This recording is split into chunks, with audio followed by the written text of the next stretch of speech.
ਭਾਜੀ ਸਾਰਾ ਕੁਝ ਹੀ ਸੌਖਾ ਹੈ, ਮੈਂ ਆਪੇ ਸਾਂਭ ਲੂੰ ਕਰ ਦੂੰ, ਮੈਂ ਤੁਹਾਨੂੰ ਬੈਠੇ ਬੈਠੇ ਜਹਾਜ਼ 'ਚ ਬਿਠਾਤਾ, ਉਹ ਚੀਜ਼ ਹੀ ਗਲਤ ਹੈ। ਇਹ ਆਪਣੇ ਦਿਮਾਗ 'ਚ ਉਹਨੂੰ ਵਸਾ ਲਵੋ। ਕੁਝ ਚੀਜ਼ਾਂ ਐਕਸੈਪਟ ਕਰਕੇ ਇੱਛਾ ਪੂਰੀਆਂ ਹੁੰਦੀਆਂ ਨੇ, ਇਕੱਲੇ ਬੈਠੇ ਬੈਠੇ ਸੁਪਨੇ ਦੇਣੇ ਤੇ ਆਹ ਟੇਬਲ ਦੇ ਪਰਲੇ ਪਾਸੇ ਕਿਸੇ ਨੂੰ ਕਾਗਜ਼ ਫੜਾਣੇ ਇੱਛਾ ਪੂਰੀਆਂ ਨਹੀਂ। ਤਾਂ ਜਿੰਨੀ ਵੀ ਕਹਾਣੀਆਂ ਆਉਂਦੀਆਂ ਉੱਥੇ ਜਾ ਕੇ ਬੱਚਾ ਕੋਰਸ ਨਹੀਂ ਕਰ ਪਾਇਆ, ਕਾਲਜ ਚੇਂਜ ਕਰ ਲਿਆ, ਇੱਥੋਂ ਹੋਰ ਪੈਸੇ ਮੰਗਾ ਰਿਹਾ ਸਾਲ ਤੋਂ ਬਾਅਦ, ਬਹੁਤ ਸਾਰੀ ਚੀਜ਼ਾਂ ਸੁਣਨ ਨੂੰ ਆਉਂਦੀਆਂ ਨੇ। ਇਹ ਪ੍ਰੋਬਲਮ ਰਹੇਗੀ ਹੀ ਰਹੇਗੀ ਜਦ ਤੁਹਾਡਾ ਫਾਊਂਡੇਸ਼ਨ ਸਟਰੋਂਗ ਨਹੀਂ ਹੋਏਗਾ। ਤਾਂ PR ਦੇ ਰੂਲ ਹੈਗੇ ਆ 1 2 3 4 5 ਚੈੱਕ ਪੁਆਇੰਟ ਹੈ, ਪੂਰੇ ਕਰੋ ਤੇ PR ਹੱਥੋਂ ਹੱਥ ਮਿਲਦੀ ਹੈ। ਹੁਣ ਜਿਹੜਾ ਬੱਚਾ ਪਹਿਲੇ 6 ਮਹੀਨੇ ਜਾਂ ਪਹਿਲੇ 1 ਸਾਲ ਥਿਰਕਦਾ ਹੈ ਰੂਲ ਫੋਲੋ ਕਰਨ ਲਈ, ਉਹਨਾਂ ਦੀ PR ਦੀ ਜਰਨੀ 8-10 ਸਾਲ ਜਾਂਦੀ ਹੈ। ਤਿਆਰ ਹੋ ਜਾਓ ਦਿਮਾਗ ਦੇ ਵਿੱਚ ਆਪਣੇ ਵੀ ਇੰਨਾ ਟਾਈਮ ਤਾਂ ਲੱਗਣਾ ਜਿਹਦੇ ਵਿੱਚ ਪੈਸੇ ਤੇ ਟਾਈਮ ਦੋਨਾਂ ਦੀ ਬਰਬਾਦੀ ਹੋਣੀ। ਇੱਕ ਵਰਡ ਹੈ ਕੌਨਫੀਡੈਂਸ। ਕੌਨਫੀਡੈਂਸ ਤੁਹਾਨੂੰ ਉਦੋਂ ਹੀ ਆਏਗਾ ਬਾਹਰਲੇ ਮੁਲਕਾਂ ਜਾ ਕੇ ਪ੍ਰੋਸੈਸ 'ਚ ਪੈ ਕੇ, ਜਦ ਤੁਹਾਨੂੰ ਪ੍ਰੋਸੈਸ ਪਤਾ ਹੋਏਗਾ। ਉਹ ਹਾਓ ਬੜਾ ਮੈਜੀਕਲ ਵਰਡ ਹੈ, ਕਿਵੇਂ, ਤੇ ਇਹ ਜ਼ਰੂਰੀ ਨਹੀਂ ਹੈ ਉੱਥੇ ਜਾ ਕੇ ਸਿੱਖਣਾ ਹੋਵੇ ਕਿਵੇਂ। ਅੱਜ ਇੰਟਰਨੈਟ ਦੀ ਦੁਨੀਆ, YouTube ਦੀ ਦੁਨੀਆ ਜਾਂ ਹੋਰ ਕਿੰਨੇ ਐਡੇ ਡਿਜੀਟਲ ਪਲੇਟਫਾਰਮ ਹੈ ਜਿੱਥੇ ਤੁਸੀਂ ਉਹ ਹਾਓ ਸਿੱਖ ਸਕਦੇ ਹੋ ਇੱਥੇ ਬੈਠ ਕੇ। ਸਤਿ ਸ਼੍ਰੀ ਅਕਾਲ, ਤੁਸੀਂ ਦੇਖ ਰਹੇ ਹੋ ਦਾ ਅਨਮਿਊਟ। ਅਸੀਂ ਅੱਜ ਗੱਲ ਕਰਾਂਗੇ ਸਟੱਡੀ ਵੀਜ਼ਾ ਬਾਰੇ ਤੇ ਉਹਨਾਂ ਵਿਦਿਆਰਥੀਆਂ ਦੇ ਲਈ ਜ਼ਰੂਰ ਅਸੀਂ ਅੱਜ ਇੱਕ ਅਜਿਹੀ ਜਾਣਕਾਰੀ ਲੈ ਕੇ ਆਵਾਂਗੇ ਜਿਸ ਦੇ ਨਾਲ ਉਹ ਬਾਹਰ ਜਾਣ ਦੇ ਵਿੱਚ ਉਹਨਾਂ ਨੂੰ ਆਸਾਨੀ ਹੋ ਸਕਦੀ ਹੈ। ਅਸੀਂ ਬੈਠੇ ਹੋਏ ਹਾਂ ESS ਗਲੋਬਲ ਦੇ ਦਫ਼ਤਰ ਦੇ ਵਿੱਚ, ਜਿੱਥੇ ਅਸੀਂ ਗੱਲਬਾਤ ਕਰਾਂਗੇ ESS ਗਲੋਬਲ ਦੇ ਡਾਇਰੈਕਟਰ ਰੋਹਿਤ ਸ਼ੈਟੀ ਹੋਰਾਂ ਦੇ ਨਾਲ ਕਿ ਕਿਸ ਤਰੀਕੇ ਦੇ ਨਾਲ ਜਿਹੜੀਆਂ ਪਰੇਸ਼ਾਨੀਆਂ ਨੌਜਵਾਨਾਂ ਨੂੰ ਆਉਂਦੀਆਂ ਨੇ, ਵਿਦਿਆਰਥੀਆਂ ਨੂੰ ਆਉਂਦੀਆਂ ਨੇ ਬਾਹਰ ਜਾਣ ਦੇ ਲਈ, ਕੈਨੇਡਾ, ਆਸਟ੍ਰੇਲੀਆ, ਇੰਗਲੈਂਡ ਵਗੈਰਾ, ਤੇ ਉਹਨਾਂ ਪਰੇਸ਼ਾਨੀਆਂ ਦਾ ESS ਗਲੋਬਲ ਦੇ ਕੋਲ ਕੀ ਹੱਲ ਆ, ਉਹਨਾਂ ਦੇ ਨਾਲ ਗੱਲਬਾਤ ਕਰਦੇ ਹਾਂ ਤੇ ਜਾਣਦੇ ਹਾਂ ਕਿ ਕਿਸ ਤਰੀਕੇ ਦੇ ਨਾਲ ਬੱਚੇ ਜਿਹੜੇ ਖੱਜਲ ਖੁਆਰ ਹੁੰਦੇ ਨੇ ਉਹ ਖੱਜਲ ਖੁਆਰੀ ਤੋਂ ਬਚ ਸਕਣ, ਅਤੇ ਜਿਸ ਤਰੀਕੇ ਦੇ ਨਾਲ ਅੱਜ ਕੱਲ੍ਹ ਏਜੰਟ ਜਿਹੜੇ ਨੇ ਉਹ ਬੱਚਿਆਂ ਨੂੰ ਗੁੰਮਰਾਹ ਕਰ ਰਹੇ ਨੇ, ਉਹਨਾਂ ਤੋਂ ਪੈਸੇ ਲੈ ਰਹੇ ਨੇ, ਉਹਨਾਂ ਚੀਜ਼ਾਂ ਤੋਂ ਵੀ ਬਚਿਆ ਜਾ ਸਕੇ। ਸਰ ਬਹੁਤ ਬਹੁਤ ਸਵਾਗਤ ਹੈ ਤੁਹਾਡਾ। ਥੈਂਕ ਯੂ ਵੈਰੀ ਮਚ ਜੀ। ਸਾਡੇ ਨਾਲ ਜੁੜੇ ਸਾਰੇ ਦਰਸ਼ਕਾਂ ਨੂੰ ਮੇਰੇ ਵੱਲੋਂ ਤੇ ESS ਦੀ ਪੂਰੀ ਟੀਮ ਵੱਲੋਂ ਪਿਆਰ ਭਰਿਆ ਸਤਿ ਸ਼੍ਰੀ ਅਕਾਲ। ਸਭ ਤੋਂ ਪਹਿਲਾਂ ਮੈਂ ਇਹੀ ਪੁੱਛਣਾ ਚਾਹੂੰਗੀ ਕਿ ਜਿਹੜਾ ਇਹ ਦੌਰ ਚੱਲ ਪਿਆ ਨਾ ਕਿ ਅਸੀਂ ਪੈਸੇ ਬੱਚਿਆਂ ਤੋਂ ਬਸ ਲੈ ਲੈਣੇ ਆ, ਹੈ ਨਾ, ਬੱਚੇ ਡਰਦੇ ਬਹੁਤ ਹੈ, ਪਰ ਫਿਰ ਵੀ ਇੱਕ ਇਹ ਹੁੰਦਾ ਕਿ ਇੱਧਰ ਕੁਛ ਨਹੀਂ ਬਣ ਰਿਹਾ, ਇਸ ਕਰਕੇ ਬਾਹਰ ਚਲੇ ਜਾਈਏ, ਹੈ ਨਾ। ESS ਗਲੋਬਲ ਉਹ ਨਾ ਸਭ ਤੋਂ ਉਸ ਮਾਰਕੀਟ ਤੋਂ ਵੱਖਰਾ ਕਿਵੇਂ ਹੈ? ਦੇਖੋ, ਵੱਖਰਾ ਤਾਂ ਬੇਸਿਕਲੀ ਇਹੀ ਹੈ ਜੀ, ਇਹ ਜਿਹੜੀ ਜਿੰਨੇ ਵੀ ਸਾਡੀ ਇੰਡਸਟਰੀ ਹੈਗੀ ਓਵਰਸੀਜ਼ ਐਜੂਕੇਸ਼ਨ ਦੀ, ਇਹ ਇੱਕੋ ਚੀਜ਼ 'ਤੇ ਟਿਕੀ ਹੋਈ ਹੈ, information and interpretation of the law. ਜਿਹੜਾ ਕਾਨੂੰਨ ਸਾਨੂੰ ਇੰਟਰਨੈਟ 'ਤੇ ਬੈਠੇ ਦਿਖਦਾ ਹੈਗਾ, ਉਹ ਹਰੇਕ ਘਰ ਦੇ ਹਰੇਕ ਉਸ ਬੱਚੇ ਨੂੰ ਦਿਖੇਗਾ ਜੋ ਬਾਹਰ ਜਾਣ ਦਾ ਇੱਛੁਕ ਹੈ ਅਤੇ ਉਹਨੂੰ ਇੰਟਰਨੈਟ 'ਤੇ ਸਰਫਿੰਗ ਕਰਨੀ ਆਉਂਦੀ ਹੈ। ਹਰੇਕ ਕੰਸਲਟੈਂਟ, ਹਰੇਕ ਬੱਚਾ ਜਾਂ ESS ਵੱਖਰਾ ਕਿਵੇਂ ਹੈ, ਹਰੇਕ ਬੰਦੇ ਦੀ ਆਪਣੀ ਕਾਨੂੰਨ ਦੀ ਇੰਟਰਪ੍ਰੀਟੇਸ਼ਨ ਹੈਗੀ ਹੈ। ਤੁਸੀਂ ਕੋਈ ਵੀ ਕਾਰੋਬਾਰ ਲਾ ਲਓ, ਚਾਹੇ ਉਹ ਐਡਵੋਕੇਟ, ਡਾਕਟਰ, ਐਨੀ ਪ੍ਰੋਫੈਸ਼ਨਲ, ਜੇ ਮੈਂ ਤੁਹਾਨੂੰ ਕਹਾਂ, ਹਰੇਕ ਬੰਦਾ ਆਪਣਾ ਸੈਕਿੰਡ ਓਪੀਨੀਅਨ ਲੈਣ ਦੂਜੇ ਬੰਦੇ ਕੋਲ ਜਾਂਦਾ ਹੀ ਜਾਂਦਾ ਹੈ। ਉਹ ਇਸ ਉਮੀਦ ਨਾਲ ਜਾਂਦਾ ਹੈ ਹੋ ਸਕਦਾ ਉਹਦੇ ਕੋਲ ਇਹ ਮੇਰੀ ਪ੍ਰੋਬਲਮ ਦਾ ਕੋਈ ਦੂਜਾ ਸੋਲਿਊਸ਼ਨ ਹੋਵੇ, ਕਿਉਂਕਿ ਇੰਟਰਪ੍ਰੀਟੇਸ਼ਨ ਹੈ। ਅਤੇ ਉਹ ਇਹੀ ਚੀਜ਼ ਸਾਡੇ ਕਾਰੋਬਾਰ 'ਚ ਲਾਗੂ ਹੁੰਦੀ ਹੈ, ਇੰਟਰਪ੍ਰੀਟੇਸ਼ਨ ਆਫ ਦਾ ਲਾਅ। ਹੁਣ ਇੰਟਰਪ੍ਰੀਟੇਸ਼ਨ ਆਫ ਦਾ ਲਾਅ ਦੋ ਤਰੀਕੇ ਨਾਲ, ਜਿਹੜੇ ਮੇਰਾ ਐਕਸਪੀਰੀਅੰਸ ਕਹਿੰਦਾ, ਦੋ ਤਰੀਕੇ ਨਾਲ ਹਰ ਬੰਦਾ ਸਿੱਖ ਸਕਦਾ ਹੈਗਾ। ਪਹਿਲੀ ਚੀਜ਼, ਇਕੱਲਾ ਥਰੈਟੀਕਲ ਪੜ੍ਹੀ ਜਾਵੇ, ਇੰਟਰਨੈਟ 'ਤੇ ਜੋ ਮਰਜ਼ੀ ਪੜ੍ਹ ਲਵੇ ਉਹ, ਪਰ ਜੇ ਉਹਦੇ ਕੋਲ ਉਹ ਨੌਲੇਜ ਨੂੰ ਵਰਤਣ ਲਈ ਕੇਸਿਸ ਨਹੀਂ ਹੈਗੇ ਤਾਂ ਉਹਨੂੰ ਸਕਸੈਸ ਹੋਣਾ ਜਾਂ ਫੇਲੀਅਰ ਹੋਣਾ ਕਿਵੇਂ ਪਤਾ ਲੱਗੇਗਾ। ਸੈਕਿੰਡ ਜਿਹੜੀ ਚੀਜ਼ ਹੈ, ਜੇ ਮੈਂ ਆਪਣੇ ਕਰੀਅਰ ਦੇ ਵਿੱਚ ਸਿਰਫ ਪ੍ਰੈਕਟੀਕਲੀ ਕੇਸ ਕੀਤੇ ਨੇ ਪਰ ਉਹ ਕਾਨੂੰਨ ਨਹੀਂ ਪੜ੍ਹਿਆ, ਹੋ ਸਕਦਾ ਉਸ ਕਾਨੂੰਨ ਦੇ ਦਾਇਰੇ ਦੇ ਵਿੱਚ ਉਸੇ ਕੰਮ ਨੂੰ ਕੁਝ ਸੌਖਾ ਕਰਨ ਦਾ ਤਰੀਕਾ ਦਿੱਤਾ ਹੋਵੇ ਜਾਂ ਕੁਝ ਜ਼ਿਆਦਾ ਕਲੈਰਿਟੀ ਦਿੱਤੀ ਹੋਵੇ, ਅਤੇ ਮੇਰਾ ਐਕਸਪੀਰੀਅੰਸ ਉਸੇ ਨੂੰ ਬਾਊਂਡ ਕਰ ਦੇਗਾ। ਜਾਂ ਤਾਂ ਮੈਂ ਕਿਤਾਬਾਂ ਪੜ੍ਹ ਕੇ ਨੋ ਕੇਸ ਟੂ ਬੀ ਡਿਲੀਵਰਡ, ਉਹ ਜਿੰਨੀ ਮਰਜ਼ੀ ਗਿਆਨ ਦੀ ਗੱਲਾਂ ਕਰ ਲਵਾਂ, ਬਟ ਜਦ ਤੱਕ ਪ੍ਰੈਕਟੀਕਲੀ ਮੈਂ ਕਿਸੇ ਨੂੰ ਵੀਜ਼ਾ ਨਹੀਂ ਦਿਵਾਇਆ ਉਹ ਗਿਆਨ ਦੇ ਨਾਲ, ਤਾਂ ਉਹਦਾ ਕੋਈ ਅਰਥ ਨਹੀਂ ਹੈ, ਉਹਦਾ ਕੋਈ ਅਸਤਿਤਵ ਨਹੀਂ ਹੈਗਾ। ਦੂਸਰੀ ਚੀਜ਼, ਮੈਂ ਆਪਣੇ ਆਪ ਨੂੰ ਕਨਫਾਈਡ ਕਰ ਲਵਾਂ, ਜੋ ਮੈਂ ਜ਼ਿੰਦਗੀ 'ਚ 50-100 ਕੇਸ ਕੀਤੇ ਨੇ ਜਾਂ ਪਹਿਲੇ 10 ਵੀ ਕੀਤੇ ਨੇ, ਜਿੰਨੇ ਪ੍ਰੋਫਾਈਲਾਂ ਮੇਰੇ ਕੋਲ ਆਈਆਂ, ਮੈਂ 10 ਦੇ ਵੀਜ਼ੇ ਲਵਾ ਦਿੱਤੇ, ਅਤੇ ਮੈਂ ਆਪਣੇ ਆਪ ਨੂੰ ਬੜਾ ਬੰਬ ਸਮਝਾਂਗਾ ਜੀ, ਮੈਂ ਤਾਂ 100% ਸਕਸੈਸ ਰੇਟ ਹੈ ਮੇਰਾ, 10 ਦੇ 10 ਵੀ। ਹੁਣ ਤੁਹਾਡਾ ਹੈਗਾ 100% ਕਿ ਇਹ ਸਾਨੂੰ ਕਿਉਂ ਨਾ ਬਸ ਵੀ 100% ਕਦੇ ਕੋਈ ਐਵੇਂ ਦਾ ਕੇਸ ਨਹੀਂ ਹੋਇਆ ਵੀ ਕੋਈ ਗਿਆ ਹੋਵੇ ਵੀ ਨਹੀਂ ਲੱਗ ਨਹੀਂ ਸਕਿਆ, ਕਿਉਂਕਿ ਇਹ ਤਾਂ ਹੈਗਾ ਆ ਵੀ ਤੁਸੀਂ ਵੀ ਅੱਗੇ ਇੱਕ ਪ੍ਰੋਸੈਸ ਫੋਲੋ ਕਰਨਾ ਹੁੰਦਾ ਹੈ ਨਾ। ਐਬਸੋਲੂਟਲੀ, ਇਹ ਇੱਕ ਪ੍ਰੋਸੈਸ ਹੈ, ਕਰਤਾ ਧਰਤਾ ਹਾਈ ਕਮਿਸ਼ਨ ਹੈ, ਉਹਨੇ ਆਪਣੀ ਨਿਰਦੇਸ਼ ਦਿੱਤੇ ਹੋਏ ਹੈ ਵੈਬਸਾਈਟ ਦੇ ਉੱਤੇ। ਬੀਇੰਗ ਏ ਕੰਸਲਟੈਂਟ ਸਾਡੀ ਰਿਸਪੌਂਸਿਬਿਲਿਟੀ ਇੰਨੀ ਰਹਿੰਦੀ ਹੈ, ਉਹ ਨਿਰਦੇਸ਼ਾਂ ਨੂੰ ਜਿੰਨੀ ਅਕਲਮੰਦੀ ਆ ਆਪਣੀ ਐਕਸਪੀਰੀਅੰਸ ਦੇ ਨਾਲ ਟਰਾਂਸਲੇਟ ਕਰਕੇ ਬੱਚੇ ਦੀ ਫਾਈਲ ਬਣਾਈ ਜਾਵੇ ਤੇ ਅੰਦਰ ਭੇਜੀ ਜਾਵੇ। 100% ਸਾਡੇ ਨਾ ਜਦ 2012 ਚ ਗੁਰਿੰਦਰ ਭਾਈ ਤੋਂ ਮੈਂ ਗੱਲ ਸੁਣੀ ਸੀ, 100% ਗਾਰੰਟੀ ਆ ਕੋਈ ਗੋਡ ਦੇ ਸਕਦਾ ਜਾਂ ਫਰਾਡ, ਹੋਰ ਕੋਈ ਨਹੀਂ ਦੇ ਸਕਦਾ। ਅਸੀਂ ਦੋਨੋਂ 'ਚੋਂ ਕੁਝ ਵੀ ਨਹੀਂ ਹੈਗੇ, ਰਾਈਟ। ਤੇ again success rate being A part of the organisation ਸਾਡਾ ਹੁੰਦਾ ਜੀ 70% ਸਕਸੈਸ ਜਾਂ 80% ਸਕਸੈਸ ਕੈਨੇਡਾ ਦਾ ਹੋਣਾ ਚਾਹੀਦਾ। ਆਸਟ੍ਰੇਲੀਆ ਹੈਜ਼ ਟੂ ਬੀ 70% ਔਰ 80%, ਕਿਉਂਕਿ ਸਾਡਾ ਕਾਰੋਬਾਰ ਚੱਲਦਾ ਹੈਗਾ ਉੱਥੋਂ ਦੇ ਕਾਨੂੰਨਾਂ ਦੇ ਉੱਤੇ। ਉੱਥੇ ਕਾਨੂੰਨ ਬਦਲ ਗਏ, ਇੱਥੇ ਕੋਈ ਵੀਜ਼ੇ ਨਹੀਂ ਲੱਗਣੇ। ਛੋਟਾ ਜਿਹਾ ਐਗਜ਼ਾਮਪਲ ਦੇ ਦਿੰਦਾ, ਅੱਜ ਤੋਂ 2-3 ਸਾਲ ਪਹਿਲਾਂ ਪੰਜਾਬ 'ਚੋਂ ਹੀ 5-5.5 ਬੈਂਡ ਵਾਲਿਆਂ ਦੇ ਕੈਨੇਡਾ ਬਹੁਤ ਵੀਜ਼ੇ ਲੱਗਦੇ ਸੀਗੇ। ਮੈਂ ਗੱਲ ਕਰ ਰਿਹਾ 2018-19 ਦੀ। ਅੱਜ 5-5.5 ਨੂੰ ਕੋਈ ਪੁੱਛਦਾ ਹੀ ਨਹੀਂ ਹੈ। ਉਹ ਕਹਿੰਦਾ ਜੇ 5-5.5 ਲਿੱਤੇ ਨਾ, ਆਪਣੀ ਕੰਟਰੀ ਦੀ ਸਿਲੈਕਸ਼ਨ ਹੀ ਬਦਲ ਲਵੋ, ਕੈਨੇਡਾ ਵੱਲ ਪਾਸੇ ਤੱਕੋ ਹੀ ਨਾ, ਕਿਉਂਕਿ ਉਹ ਬਦਲਾਵ ਆਏ ਕਾਨੂੰਨਾਂ ਦੇ ਵਿੱਚ ਤੇ ਉਹਨਾਂ ਦੀ ਪ੍ਰੋਸੈਸਿੰਗ ਦੇ ਵਿੱਚ। ਮੈਨੂੰ ਇਹ ਸਮਝਾਇਓ ਵੀ ਸਭ ਤੋਂ ਈਜ਼ੀਐਸਟ ਵੇ ਹੁਣ ਕੀ ਆ, ਕਿਉਂਕਿ ਇਸ ਚੀਜ਼ ਨੂੰ ਮੈਂ ਨਕਾਰ ਨਹੀਂ ਸਕਦੀ ਕਿ ਵੀ ਸਾਡੇ ਇੰਗਲਿਸ਼ ਦੀ ਹੈਗੀ ਹੈ ਕਿ ਬੱਚੇ ਇੰਗਲਿਸ਼ ਵੱਲ ਨਹੀਂ ਧਿਆਨ ਦਿੰਦੇ। ਜੇ ਤੁਹਾਡੀ ਲਰਨਿੰਗ ਵਧੀਆ ਹੈ ਤਾਂ ਤੁਹਾਡੀ ਸਪੀਕਿੰਗ 'ਚ ਜ਼ਰੂਰ ਪ੍ਰੋਬਲਮ ਹੋਊਗੀ। ਈਜ਼ੀਐਸਟ ਵੇ ਤੇ ਸਭ ਤੋਂ ਜ਼ਿਆਦਾ ਈਜ਼ੀ ਜਾਂ ਕੈਨੇਡਾ ਰਹੂਗਾ, ਇੰਗਲੈਂਡ ਰਹੂਗਾ, ਉਹ ਕਿਹੜੇ ਪਾਸੇ ਉਹਨਾਂ ਨੂੰ ਟਰਾਈ ਕਰਨਾ ਚਾਹੀਦਾ? ਮੈਮ ਈਜ਼ੀਐਸਟ ਵੇਸ ਤਾਂ ਕੁਛ ਵੀ ਨਹੀਂ ਹੈਗਾ। ਖੈਰ ਜਿਹੜਾ ਉਹ ਸੁਸਤ ਇਨਸਾਨ ਆ ਜਿਹੜਾ ਉੱਠ ਕੇ ਸਵੇਰੇ ਕਾਲਜ ਨਹੀਂ ਜਾ ਪਾਇਆ 12ਵੀਂ ਤੋਂ ਬਾਅਦ, ਤੋਂ ਕਹਿੰਦਾ ਮੈਂ ਗੈਪ ਲੈ ਲਿਆ ਸਾਲ ਦਾ, ਹੁਣ ਬਾਹਰਲੇ ਮੁਲਕਾਂ 'ਚ ਗੈਪ ਬਾਈ ਚੋਇਸ ਲਿੱਤਾ ਜਾਂਦਾ। ਮੈਂ ਕੁਛ ਘੁੰਮਣਾ ਚਾਹੁੰਦਾ ਦੇਸ਼ ਨੂੰ, ਜਾਂ ਕੁਛ ਨਵਾਂ ਦਿਮਾਗ ਲਾ ਕੇ ਕੁਛ ਆਪਣੀ ਕਾਢ ਕੱਢਣਾ ਚਾਹੁੰਦਾ। ਆਪਣਾ ਬੰਦਾ ਗੈਪ ਵਾਲਾ ਜਾਂ ਤਾਂ ਆਲਸ ਕਰਦਾ 6-6 ਮਹੀਨੇ, ਜਾਂ ਘਰੇ ਬੈਠ ਕੇ ਸੋਚਦਾ ਜ਼ਿੰਦਗੀ 'ਚ ਕਰਨਾ ਕੀ ਹੈ। ਤਾਂ ਈਜ਼ੀਐਸਟ ਤਾਂ ਕੁਛ ਵੀ ਨਹੀਂ ਹੈਗਾ। ਜੇ ਈਜ਼ੀਐਸਟ ਵਰਡ ਲੱਭਦੇ ਪਏ ਹੋ ਤਾਂ ਬਾਹਰ ਜਾਣ ਦੀ ਟਰਾਈ ਵੀ ਨਹੀਂ ਕਰਨੀ, ਕਿਉਂਕਿ ਫਿਰ ਈਜ਼ੀਐਸਟ ਨਾ ਹੋ ਕੇ ਉਹ ਕੰਪਲੇਂਟ ਬਣ ਜਾਊਗਾ। ਜਿੰਨਾ ਵੀ ਬੰਦਾ ਆਉਂਦਾ ਨਾ ਜਿਹੜਾ ਕੰਪਲੇਂਟ ਕਰਦਾ ਦੈਟ ਮੇਰੇ ਇੰਨੇ ਪੈਸੇ ਖੱਜਲ ਹੋ ਗਏ, ਖਰਾਬ ਹੋ ਗਏ, ਉਹ ਇੱਕੋ ਰਾਹ ਲੱਭਦਾ ਸੌਖਾ ਵੀਜ਼ਾ ਕਿੱਥੇ ਲੱਗੂਗਾ ਦੱਸੋ। ਜਾਂ ਫਿਰ ਮੈਨੂੰ ਲੱਗਦਾ ਉਹ ਕਹਿ ਦਿੰਦੇ ਆ ਕਿ ਪੈਸੇ ਵੱਧ ਲੈ ਲਓ ਪਰ ਤੁਸੀਂ ਬਸ ਲਵਾ ਦਿਓ, ਅਸੀਂ ਕੁਛ ਨਹੀਂ ਕਰਨਾ। ਰੋਟੀ ਜਿਹੜਾ ਸਾਡੇ ਸਾਹਮਣੇ ਕੁਰਸੀ ਤੇ ਕਲਾਇੰਟ ਪੈਂਦਾ ਨਾ, ਉਹਨੂੰ ਸਿਰਫ ਵੀਜ਼ਾ। ਫਿਰ ਤੁਸੀਂ ਕਿਵੇਂ ਡੀਲ ਕਰਦੇ ਹੋ? ਸਿੱਧਾ ਐਫਰਟ, ਇਹ ਟਰਾਈ ਪਾਰਟੀ ਐਗਰੀਮੈਂਟ ਹੈ ਜੀ। ਇਹ ਜਿਹੜਾ ਤੁਸੀਂ ਐਫਰਟ ਕਰੋਗੇ, ਆਇਲਸ ਦਾ ਤੁਹਾਨੂੰ ਕਰਨਾ ਹੀ ਪੈਣਾ। ਜਿਹੜਾ ਪਰਸੈਂਟੇਜ ਤੁਹਾਨੂੰ ਚਾਹੀਦੀ ਹੈ ਉਹ ਚਾਹੀਦੀ ਹੀ ਹੈਗੀ ਹੈ, ਉਹਦਾ ਕੋਈ ਤੋੜ ਨਹੀਂ ਹੈਗਾ। ਮੇਰਾ ਕੰਮ ਤੁਹਾਡੀ ਫਾਈਲ ਨੂੰ ਅੱਛੀ ਤਰ੍ਹਾਂ ਡਾਕੂਮੈਂਟ ਸੁਰਖੀ ਬਿੰਦੀ ਲਾ ਕੇ, ਜਿਹਨੂੰ ਕਹਿੰਦਾ ਹੈ ਇੱਕ ਚੰਗਾ SOP ਬਣਾ ਕੇ ਪ੍ਰੈਜੈਂਟੇਸ਼ਨ ਕਰਕੇ ਅੰਬੈਸੀ ਪਹੁੰਚਾਉਣਾ, ਤੇ ਅਰਦਾਸ ਦੋਨਾਂ ਨੇ ਕਰਨੀ ਹੈ। ਮੈਂ ਤੁਹਾਡੇ ਵੀਜ਼ੇ ਤੋਂ ਰੋਟੀ ਖਾਣੀ ਹੈ, ਤੁਸੀਂ ਆਪਣੇ ਵੀਜ਼ੇ ਤੇ ਬਾਹਰ ਜਾਣਾ। ਆਹ ਆਪਣਾ ਐਗਰੀਮੈਂਟ ਹੈ। ਜਿੱਥੇ ਮੈਂ ਤੁਹਾਨੂੰ ਆਹ ਕਹਿ ਦਿੱਤਾ ਭਾਜੀ ਸਾਰਾ ਕੁਛ ਹੀ ਸੌਖਾ ਹੈ, ਮੈਂ ਆਪੇ ਸਾਂਭ ਲੂੰ, ਕਰ ਦੂੰ, ਮੈਂ ਤੁਹਾਨੂੰ ਬੈਠੇ ਬੈਠੇ ਜਹਾਜ਼ 'ਚ ਬਿਠਾਤਾ, ਉਹ ਚੀਜ਼ ਹੀ ਗਲਤ ਹੈ। ਇਹ ਆਪਣੇ ਦਿਮਾਗ 'ਚ ਹੁਣ ਵਸਾ ਲਵੋ, ਕਿਉਂਕਿ ਅੱਜ ਤੋਂ ਸੌਰੀ ਵਿੱਚ ਕੱਟ ਰਿਹਾ, ਅੱਜ ਤੋਂ 20-25 ਸਾਲ ਪਹਿਲਾਂ ਨਾ ਸ਼ਾਇਦ ਲੋਕੀ ਇਲੀਗਲ ਬਾਰਡਰ ਟੱਪ ਕੇ ਕਿਤੇ ਪਹੁੰਚਦੇ ਸੀਗੇ। ਅੱਜ ਡੋਂਕੀ ਲਾ ਕੇ, ਐਗਜ਼ੈਕਟਲੀ ਅੱਜ ਸਟੂਡੈਂਟ ਵੀਜ਼ੇ ਨੂੰ ਵੀ ਡੋਂਕੀ ਤਰ੍ਹਾਂ ਵਰਤਿਆ ਜਾਂਦਾ। ਮੈਨੂੰ ਇਸ ਕਹਿਣ 'ਚ ਕੋਈ ਹਰਜ ਨਹੀਂ ਹੈ, ਕਿਉਂਕਿ ਹਰ ਕੋਈ ਸਟੂਡੈਂਟ ਵੀਜ਼ਾ ਐਪਲੀਕੇਸ਼ਨ ਲਾਉਂਦਾ ਜਿਹੜਾ 12ਵੀਂ ਪਾਸ ਕਰ ਲੈਂਦਾ, ਆਲਸ ਦੇ ਵਿੱਚ 2-2 ਸਾਲ ਲਾ ਲਏ ਹੋਣੇ, 6 ਬੈਂਡ ਈਚ ਆ ਗਏ, ਕਹਿੰਦਾ ਚਲੋ ਜੀ ਹੁਣ ਤਾਂ ਮੈਂ ਹੀ ਆ, ਬਾਹਰ ਜਾਣ ਜੋਗੇ ਹੋ ਗਏ। ਬਿਲਕੁਲ ਹੋ ਗਏ ਹੋ, ਬਟ ਅਗਲੇ ਪ੍ਰੋਸੈਸ ਨੂੰ ਸਮਝ ਕੇ ਅਪਲਾਈ ਕਰੋ। ਇੱਕ ਇੱਛਾ ਹੁੰਦੀ ਹੈ, ਇੱਕ ਲੌਜਿਕ ਹੁੰਦਾ ਹੈ। ਇੱਛਾ ਤਾਂ ਹਰੇਕ ਇਨਸਾਨ ਦੀ ਬਹੁਤ ਵੱਡੀ ਹੁੰਦੀ ਹੈ, ਮੈਂ ਇਹ ਕਰਨਾ ਜ਼ਿੰਦਗੀ 'ਚ, ਉਹ ਕਰਨਾ। ਕੁਝ ਚੀਜ਼ਾਂ ਐਕਸੈਪਟ ਕਰਕੇ ਇੱਛਾ ਪੂਰੀਆਂ ਹੁੰਦੀਆਂ ਨੇ। ਇਕੱਲੇ ਬੈਠੇ ਸੁਪਨੇ ਦੇਣੇ ਤੇ ਆਹ ਟੇਬਲ ਦੇ ਪਰਲੇ ਪਾਸੇ ਕਿਸ ਨੂੰ ਕਾਗਜ਼ ਫੜਾਣੇ ਇੱਛਾ ਪੂਰੀਆਂ ਨਹੀਂ ਕਰਦੇ। ਤੁਸੀਂ ਜੇ ਸੁਜੈਸਟ ਕਰਨਾ ਹੋਵੇ ਹੈ ਨਾ, ਬੱਚਿਆਂ ਨੂੰ ਸੁਜੈਸਟ ਕਰਨਾ, ਮੰਨ ਲਓ ਵੀ ਮੈਂ +2 ਪਾਸ ਕੀਤੀ ਹੈ ਤੇ ਮੈਂ ਬਾਹਰ ਜਾਣਾ ਚਾਹੁੰਦੀ ਹਾਂ, ਤੇ ਤੁਸੀਂ ਮੈਨੂੰ ਸੁਜੈਸਸ਼ਨ ਦੇਣੇ ਹੋਣ ਕਿ ਤੁਸੀਂ ਐਵੇਂ ਇਸ ਪ੍ਰੋਸੈਸ ਦੇ ਥਰੂ ਨਿਕਲੋ ਤੇ ਫਿਰ ਤੁਹਾਡੀ ਫਾਈਲ ਜਿਹੜੀ ਉਹ ਈਜ਼ੀ ਲੱਗ ਸਕਦੀ ਆ, ਉਹ ਕੀ ਹੋਊਗਾ? ਦੇਖੋ ਪ੍ਰੋਸੈਸ ਤਾਂ ਇਹ ਪਹਿਲਾਂ ਵਾਂਟ ਕੀ ਹੈ ਬੰਦੇ ਦੀ ਜੀ। ਜੇ ਬੰਦਾ ਕਹਿੰਦਾ ਮੈਂ ਤਾਂ PR ਹੀ ਦੇਖਣੀ ਹੈ, ਮੈਂ 6 ਬੈਂਡ ਈਚ, ਪਰ ਮੈਨੂੰ ਲੱਗਦਾ ਅਲਟੀਮੇਟਲੀ ਸਾਰੇ ਦੇਖਦੇ PR ਹੀ ਹੈ, ਉਹ ਸਟੱਡੀ ਵੀਜ਼ਾ ਤਾਂ ਹੈ ਹੀ ਨਹੀਂਗਾ। 100% ਯੈਸ, ਪਰ ਉਹ ਰਸਤਾ ਜਿਹੜਾ ਹੈ ਨਾ ਦੋ ਤਰੀਕੇ ਦਾ ਜਾਂਦਾ ਜੀ। ਪਹਿਲਾ ਹੈ ਜੇ ਮੈਂ ਮੁੱਖ ਹੀ PR ਰੱਖਣੀ ਹੈ ਤੇ 6 ਬੈਂਡ ਈਚ ਆ ਜਾਂਦੇ ਨੇ, 55 ਜਾਂ 60% ਨੰਬਰ ਨੇ ਬਾਈ ਡਿਫਾਲਟ ਕੈਨੇਡਾ। ਇਸ ਲਈ ਕੈਨੇਡਾ ਇਨ ਡਿਮਾਂਡ ਹੈ, ਸੌਖੀ ਪੜ੍ਹਾਈ, ਛੇਤੀ PR ਤੇ ਘੱਟ ਖਰਚਾ। ਪਰ ਕੁਛ ਫਟਰਨਿਟੀ ਸਟੂਡੈਂਟ ਦੀ ਇਹੋ ਜਿਹੀ ਵੀ ਹੈਗੀ ਆ, ਅਸੀਂ ਡਿਪਲੋਮੇ ਲੈ ਕੇ ਜ਼ਿੰਦਗੀ 'ਚ ਨਹੀਂ ਬਹਿਣਾ। ਜਾਂ ਉਹ ਹੈ ਜੇ ਪੇਰੈਂਟਸ ਹੈਗੇ ਨੇ ਜਿਹੜੇ ਮਾਂ-ਬਾਪ ਕਹਿੰਦੇ ਆ ਅਸੀਂ ਡਿਪਲੋਮੇ ਕਰਾ ਕੇ ਉੱਥੇ ਟਰੱਕ ਨਹੀਂ ਚਲਵਾਣੇ, ਇਹ ਨਹੀਂ ਕਰਨਾ, ਉਹ ਨਹੀਂ ਕਰਨਾ, ਖਾਲੀ PR ਨਹੀਂ, ਸਾਨੂੰ ਕਰੀਅਰ ਵੀ ਚਾਹੀਦਾ, ਇੱਕ ਜ਼ਿੰਦਗੀ 'ਚ ਡਿਗਰੀ ਚਾਹੀਦੀ ਹੈ। ਕਿਉਂਕਿ ਨਹੀਂ ਤਾਂ ਇੰਡੀਆ ਵਿੱਚ ਆਪਾਂ ਐਵਰੇਜ ਦੀ ਡਿਗਰੀ ਤਾਂ ਪੂਰੀ ਕਰਦੇ ਹਾਂ ਔਖੇ ਸੌਖੇ, BA BCom BA ਤਾਂ ਲੈ ਹੀ ਲੈਂਦੇ ਆ, ਚਾਹੇ ਪਰਸੈਂਟੇਜ ਦੀ ਆਪਾਂ ਗੱਲ ਨਹੀਂ ਕਰਦੇ, ਬਟ ਡਿਗਰੀ ਲੈ ਕੇ ਐਵਰੇਜ ਯੂਥ ਬੈਠਾ ਹੋਇਆ ਅੱਜ ਦੀ ਡੇਟ ਦੇ ਵਿੱਚ।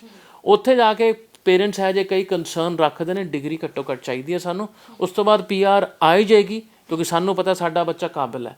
ਉਹਨਾਂ ਵਾਸਤੇ ਆਸਟ੍ਰੇਲੀਆ ਤੇ ਜਿਹੜਾ UK ਵਾਲੇ ਦੇਸ਼ ਹੈ, ਔਰ USA ਹੈ, ਔਰ ਨਿਊਜ਼ੀਲੈਂਡ ਹੈ as a matter of fact. ਅੱਜ ਦੀ ਡੇਟ ਦੇ ਵਿੱਚ ਕੁਝ ਯੂਰਪੀਅਨ ਕੰਟਰੀਜ਼ ਨੇ, ਬਹੁਤ ਸਾਰੇ ਕੰਟਰੀਜ਼ ਆਪਸ਼ਨ ਅਵੇਲੇਬਲ ਹੈ। ਤੁਹਾਡੀ ਵਾਂਟ ਕੀ ਹੈ?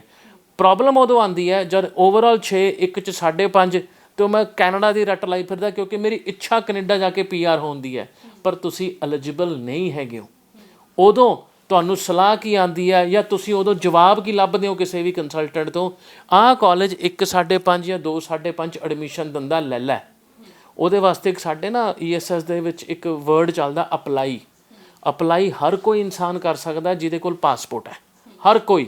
ਬਟ ਕੀ ਉਹ ਵੀਜ਼ਾ ਲੈ ਕੇ ਆਏਗਾ? ਦਾ ਆਨਸਰ ਇਜ਼ ਨੋ, ਕਿਉਂਕਿ ਹਾਈ ਕਮਿਸ਼ਨ ਦਾ ਅੱਜ ਪ੍ਰੋਸੈਸ ਜਿਹੜਾ ਹੈ SGS ਕੁਆਲੀਫਾਈਂਗ ਨੂੰ ਜ਼ਿਆਦਾ ਵੀਜ਼ਾ ਗ੍ਰਾਂਟ ਹੈ ਤੇ ਨਾਨ SGS ਨੂੰ ਅਸੀਂ ਕਹਿੰਦੇ ਹਾਂ ਪਾਵਰ ਆਫ ਅਰਦਾਸ। ਤੁਸੀਂ ਜਿੰਨੀ ਪਾਵਰ ਅਰਦਾਸ ਚਲਾਣੀ ਹੈ ਲਾਓ, ਉਹਦੇ ਬੇਸ ਤੇ ਵੀਜ਼ਾ ਆਏ। ਲੌਜੀਕਲੀ ਵੀਜ਼ਾ ਤੁਹਾਡਾ ਨਹੀਂ ਆ ਸਕਦਾ 1.5 ਜਾਂ 2.5 ਦੇ ਉੱਤੇ।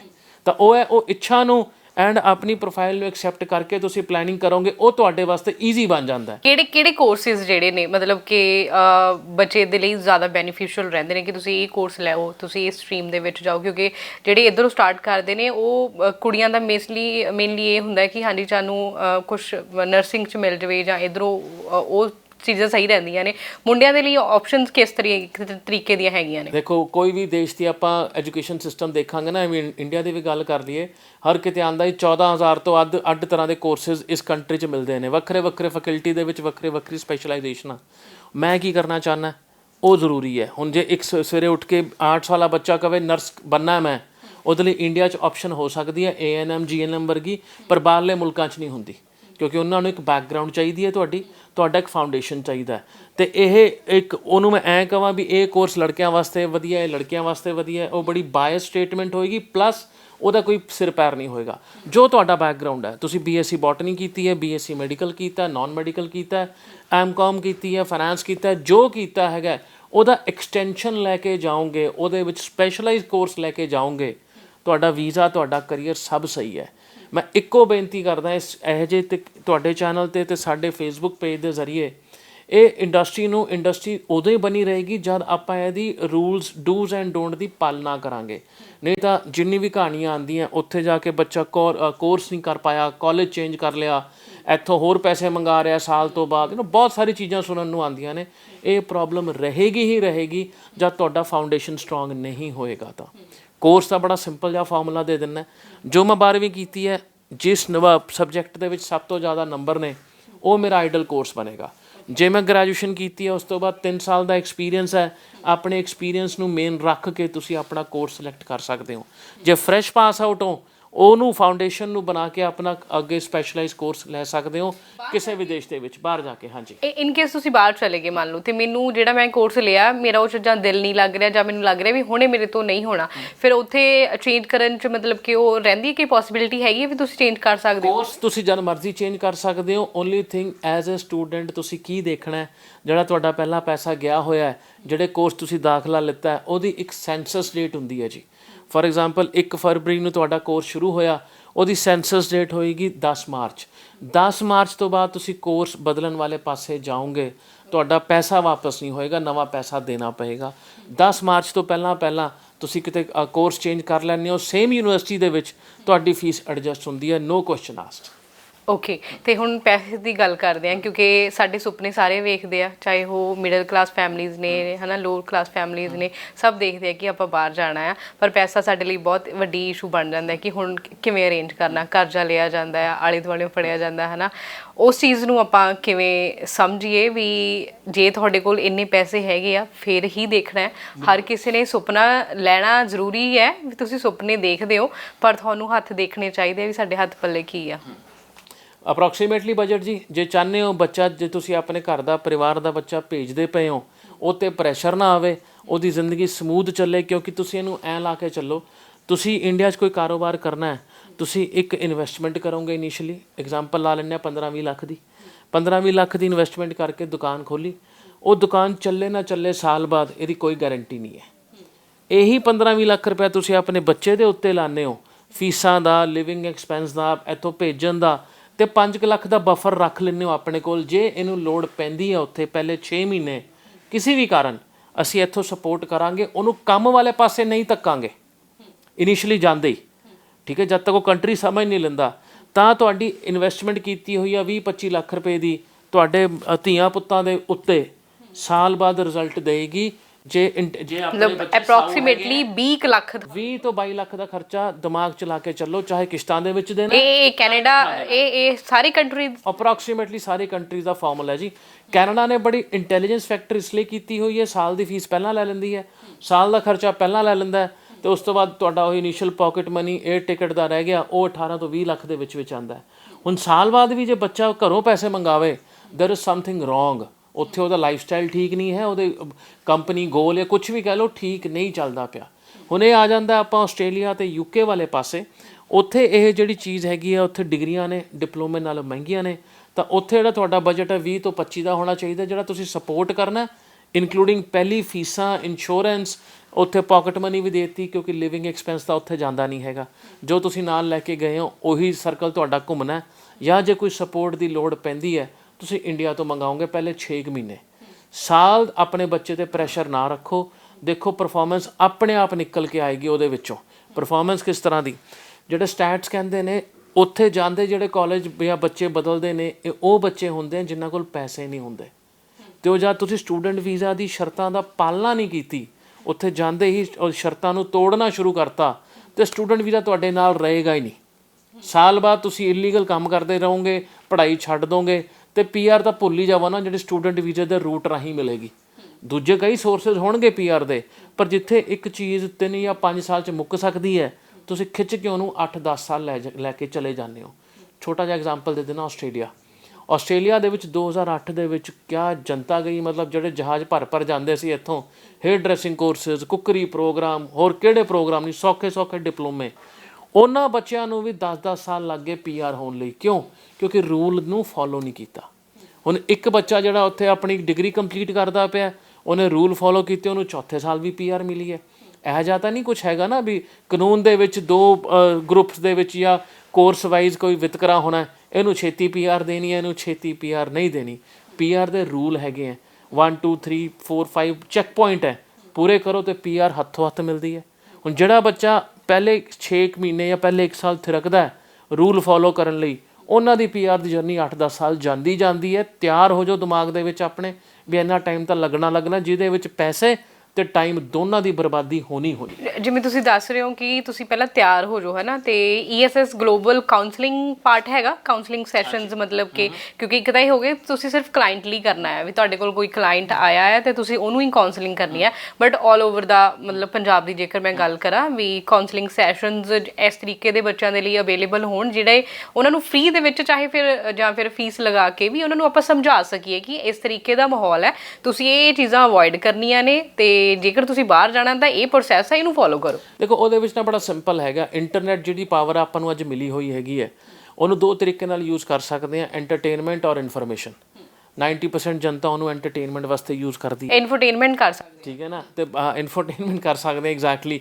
ਜਦ ਤੁਸੀਂ ਇੱਕ ਸਟੂਡੈਂਟ ਸਾਡੇ ਕੋਲ ਆਉਂਦਾ ਹੈਗਾ for these countries, for example UK ਹੋ ਜਾਏ, ਆਸਟ੍ਰੇਲੀਆ ਹੋ ਜਾਏ, ਉਹਦਾ ਇੰਟਰਵਿਊ ਪ੍ਰਿਪਰੇਸ਼ਨ ਹੀ ਅਸੀਂ ਉਸੇ ਤਰ੍ਹਾਂ ਕਰਦੇ ਹੈਗੇ ਆ, ਕਰਾਉਂਦੇ ਹਾਂ ਵੀ ਉਹ ਆਪ ਇੰਟਰਨੈਟ 'ਤੇ ਜਾ ਕੇ ਇੰਸਟਰਕਸ਼ਨ ਸਿੱਖੇ ਵੀ ਓਕੇ ਇਹਨੂੰ ਇਸ ਤਰੀਕੇ ਨਾਲ ਦੇਖਣਾ ਤੇ ਇੱਥੋਂ ਪੜ੍ਹਨਾ। ਤੁਹਾਡੀ ਗੱਲਾਂ ਤੋਂ ਬਾਅਦ ਨਾ ਮੈਨੂੰ ਇਹ ਲੱਗ ਰਿਹਾ ਵੀ ਬੱਚੇ ਜੇ ਇਹ ਸੋਚ ਰਹੇ ਨੇ ਵੀ ਬਿਨਾਂ ਪੜ੍ਹੇ ਚੱਲ ਜਾਾਂਗੇ, ਐਵੇਂ ਨਹੀਂ ਹੋਣਾ, ਪੜ੍ਹਨਾ ਤੁਹਾਨੂੰ ਪੈਣਾ ਆ, ਤੁਹਾਨੂੰ ਹਰ ਹਾਲ 'ਚ ਪੜ੍ਹਨਾ ਪੈਣਾ ਆ, ਜੇ ਤੁਸੀਂ ਬਾਹਰ ਵੀ ਜਾਣਾ ਆ, ਹੈ ਨਾ। ਹੁਣ ਇਤਨਾ ਬੜਾ ਛੋਟਾ ਐਗਜ਼ਾਮਪਲ ਹੀ ਦਿੰਦਾ ਹੁੰਦਾ, ਇੰਟਰਵਿਊ ਕਲਾਸ ਦੇ ਵਿੱਚ ਮੈਂ, ਯਾਦ ਕਰੋ ਉਹ ਦਿਨ ਜਦ ਤੁਸੀਂ ਪਹਿਲੀ ਵਾਰ ਮੈਕਡੋਨਲਡ ਗਏ ਸੀਗੇ।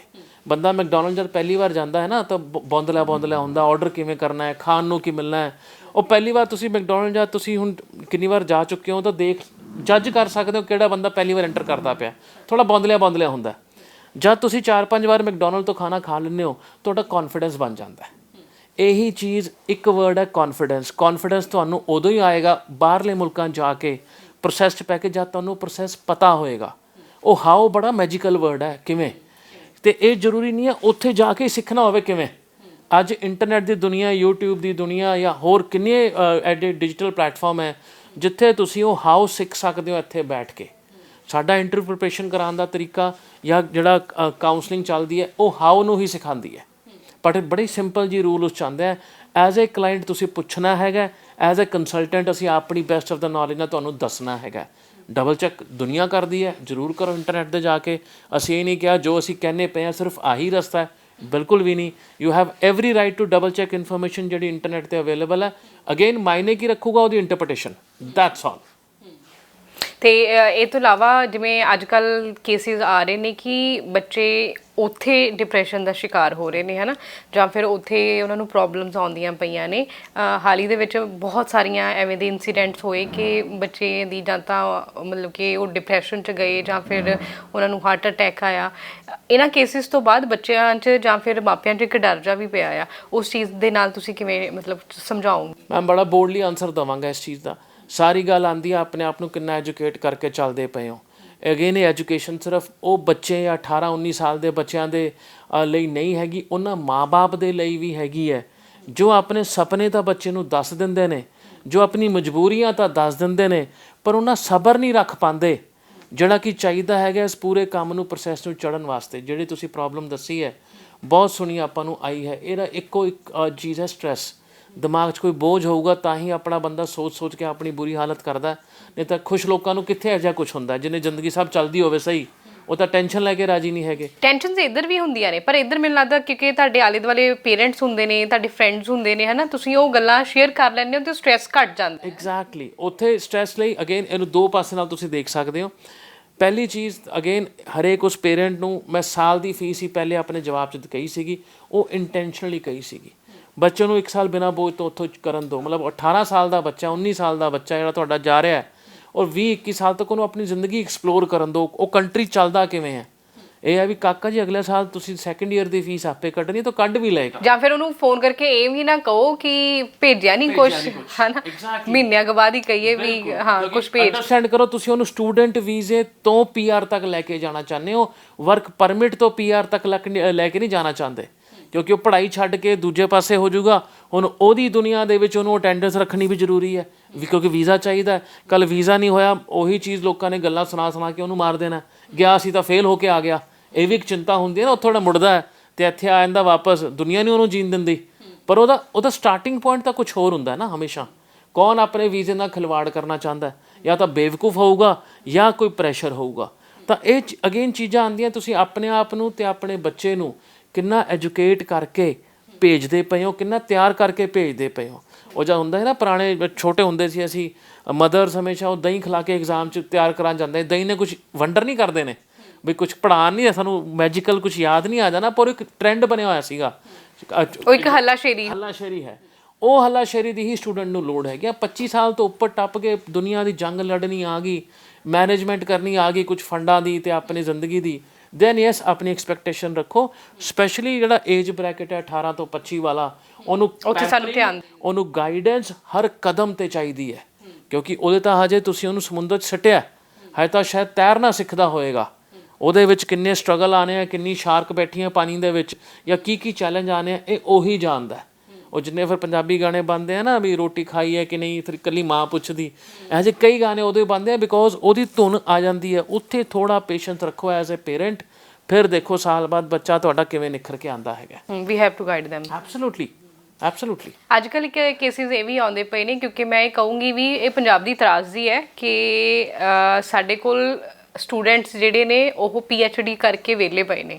ਕਿਉਂਕਿ ਮੈਂ ਯੂਨੀਵਰਸਿਟੀ ਤੋਂ ਪੜ੍ਹੀ ਹੋਈ ਹਾਂ, ਮੈਨੂੰ ਉਹ ਮਾਹੌਲ ਪਤਾ ਆ ਵੀ PhD 'ਚ 6-6 ਸਾਲ ਲਾਉਣ ਤੋਂ ਬਾਅਦ ਬੱਚੇ ਸੋਚਦੇ ਨੇ ਵੀ ਹੁਣ ਕੁਛ ਨਹੀਂ ਬਚਿਆ ਸਾਡੇ ਕੋਲ, ਵਿਆਹ ਵੀ ਹੋ ਗਿਆ ਹੁਣ, ਪਰ ਇੱਥੇ ਕੁਛ ਨਹੀਂ ਬਣ ਰਿਹਾ, ਹੁਣ ਬਾਹਰ ਨਿਕਲੀਏ। ਉਹਨਾਂ ਕੇਸਿਸ ਦੇ ਵਿੱਚ ਤੁਸੀਂ ਕਿਵੇਂ ਹੈਲਪ ਕਰ ਸਕਦੇ ਹੋ ਵੀ 5 ਸਾਲ ਇੱਥੇ ਹੋਰ ਕਿਤੇ ਕੰਮ ਕਰ ਲਿਆ, ਪ੍ਰਾਈਵੇਟ ਜੌਬ ਕੀਤੀ ਆ, ਪਰ ਫਿਰ ਵੀ ਕੁਛ ਨਹੀਂ ਬਣ ਰਿਹਾ, ਕਿਉਂਕਿ ਸੇਵਿੰਗ ਅੱਜ ਕੱਲ੍ਹ ਸਾਡੇ ਤੋਂ ਜ਼ੀਰੋ ਹੁੰਦੀ ਪਈ ਹੈ। ਜਿੰਨਾ ਮਰਜ਼ੀ ਪੈਸਾ ਆ ਜਾਵੇ ਪਰ ਸੇਵਿੰਗ ਨਹੀਂ ਹੁੰਦੀ ਪਈ, ਤਾਂ ਫਿਰ ਇੱਕ ਲਾਈਫ ਸਟਾਈਲ ਦੇ ਲਈ ਫਿਰ ਇੱਕ ਦੂਸਰਾ ਚਾਂਸ ਲੱਗਦਾ ਹੈ ਕਿ ਚਲੋ ਹੁਣ ਬਾਹਰ ਦਾ ਦੇਖ ਲਈਏ ਹੈ ਨਾ। ਫਿਰ ਉਹ ਕੀ ਕਰ ਸਕਦੇ ਵੀ 5-6 ਸਾਲ ਤੁਸੀਂ ਇੱਥੇ ਲਾ ਲਿਆ ਅਤੇ ਹੁਣ ਬਾਹਰ ਜਾਣਾ ਹੈ। ਦੇਖੋ ਇਹ ਜੀ ਪ੍ਰੋਫਾਈਲਸ ਨੂੰ ਮੈਂ ਪਤਾ ਆਪਣੀ ਵਰਡਸ ਦੇ ਵਿੱਚ ਕੀ ਕਹਿੰਦਾ, ਤੁਸੀਂ ਆਪਣੇ ਆਪ 'ਤੇ ਰੀਇਨਵੈਸਟ ਕਰਦੇ ਪਏ ਹੋ। ਠੀਕ ਹੈ, ਮਤਲਬ ਇੱਕ ਮੈਂ PhD ਕਰ ਲਈ ਵਿਚ ਇਜ਼ ਅਪੈਰੈਂਟਲੀ ਸਭ ਤੋਂ ਵੱਡੀ ਕੁਆਲੀਫਿਕੇਸ਼ਨ ਜਿਹੜੀ ਅੱਜ ਤੁਸੀਂ ਡਾਕਟਰੇਟ ਲੱਗ ਗਿਆ ਤੁਹਾਡੇ ਨਾਲ, ਅਤੇ ਉਸ ਤੋਂ ਬਾਅਦ ਵੀ ਕੁਛ ਨਹੀਂ ਬਣਦਾ ਪਿਆ, ਤੁਸੀਂ ਇੱਕ ਸਟੈਪ ਅੱਗੇ ਜਾ ਕੇ ਸੋਚਣਾ। ਜਿਸ ਮੈਂ ਰਿਸਰਚ ਕੀਤੀ ਹੈ ਇੱਥੇ, ਜਿਸ ਸਿਨੋਪਸਿਸ ਬਣਾਇਆ, ਆਪਣੇ ਪ੍ਰੋਜੈਕਟ ਕੀਤੇ ਨੇ, ਉਹ ਕਿਹੜੇ ਦੇਸ਼ ਦੇ ਵਿੱਚ ਰਿਕੁਆਇਰਡ ਹੈਗੇ ਨੇ ਜਾਂ ਕਿੱਥੇ ਉਹਦੀ ਬੁੱਕਤ ਹੈਗੀ ਹੈ। ਤੁਸੀਂ ਡਬਲ PhD ਕਰਨ ਬਾਹਰ ਜਾ ਸਕਦੇ ਹੋ, ਕੋਈ ਸਮੱਸਿਆ ਨਹੀਂ ਹੈਗੀ, ਐਜ਼ ਲੌਂਗ ਐਜ਼ ਤੁਹਾਡੇ ਕੋਲ ਪੇਸ਼ੈਂਸ ਹੈ। ਕਿਉਂਕਿ PhD ਦਾ ਐਪਲੀਕੇਸ਼ਨ ਪ੍ਰੋਸੈਸ ਲੰਬਾ ਹੁੰਦਾ, ਤੁਹਾਡਾ ਸਿਨੋਪਸਿਸ ਜਾਂਦਾ ਹੈ ਉਹਨਾਂ ਦੀ ਯੂਨੀਵਰਸਿਟੀਜ਼ ਦੇ ਵਿੱਚ, ਉੱਥੋਂ ਤੁਹਾਡਾ ਮੈਂਟਰ ਐਲੋਕੇਟ ਹੁੰਦਾ, ਸਕਾਲਰਸ਼ਿਪ ਡਿਫਾਈਨ ਹੁੰਦੀ ਹੈ ਐਂਡ ਸੋ ਔਨ। ਮਤਲਬ ਇਹ ਤਕਰੀਬਨ ਸਾਲ ਦਾ ਪ੍ਰੋਸੈਸ ਹੈ। ਪਰ ਅਗੇਨ ਇਹ ਪੇਸ਼ੈਂਸ ਚਾਹੀਦੀ ਆ ਹਰੇਕ ਉਸ ਐਜੂਕੇਟਡ ਬੰਦੇ ਨੂੰ ਜਿਹਨੇ ਪਤਾ ਮੈਂ ਆਹ ਕੀਤਾ ਤੇ ਹੁਣ ਮੇਰਾ ਜ਼ਿੰਦਗੀ 'ਚ ਗੋਲ ਆਹ ਹੈ।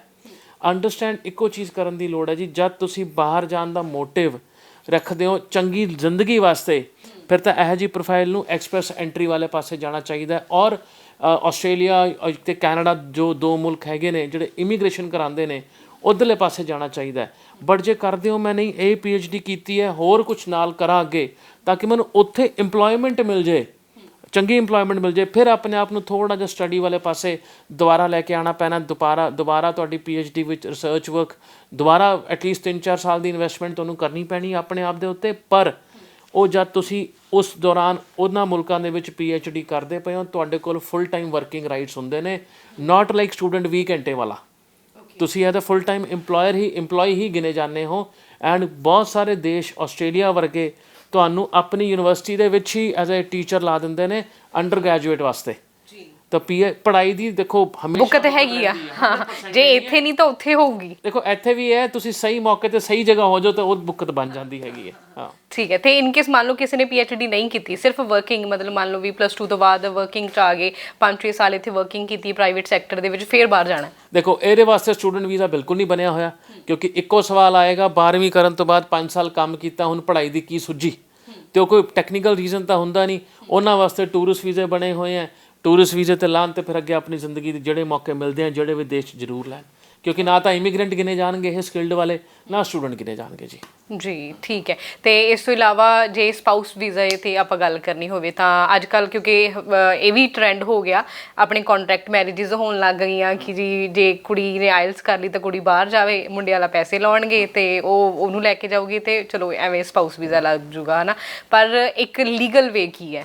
ਦੇਖੋ ਲੀਗਲ ਵੇ ਮੈਰਿਜ ਤੋਂ ਬਾਅਦ ਜਾ ਸਕਦੇ ਹੋ, ਬਟ ਹਾਈ ਕਮਿਸ਼ਨ ਉੱਥੇ ਹੀ ਇੱਕ ਮੈਰਿਜ ਤੇ ਕੁਐਸਚਨ ਜਾਂ ਕੇਸ ਤੇ ਕੁਐਸਚਨ ਮਾਰਕ ਮਾਰਦੀ ਹੈ ਜਿੱਥੇ ਉਹਨਾਂ ਦੀ ਇੰਟੈਂਸ਼ਨ ਕਲੀਅਰ ਨਹੀਂ ਹੁੰਦੀ। ਛੋਟਾ ਜਿਹਾ ਐਗਜ਼ਾਮਪਲ, ਜੇ ਕਿਸੇ ਬੰਦੇ ਨੂੰ ਭੇਜਣ ਵਾਸਤੇ ਉਹਦਾ ਵਿਆਹ ਕਰਾਇਆ ਜਾ ਰਿਹਾ ਤੇ ਫਿਰ ਬਾਹਰ ਭੇਜਿਆ ਜਾ ਰਿਹਾ, ਇਹਨੂੰ ਜਿਹਨੂੰ ਆਪਾਂ ਮੈਰਿਜ ਆਫ ਫੈਸਿਲਿਟੇਸ਼ਨ ਕਹਿ ਦਿੰਦੇ ਹਾਂ, ਕਿਉਂਕਿ ਇਸ ਪੂਰੀ ਇਕੁਏਸ਼ਨ ਦੇ ਵਿੱਚ ਬੰਦੇ ਨੂੰ ਬਾਹਰ ਭੇਜਣ ਵਾਸਤੇ ਸਾਰਾ ਪੈਸਾ ਲਾਇਆ ਜਾ ਰਿਹਾ।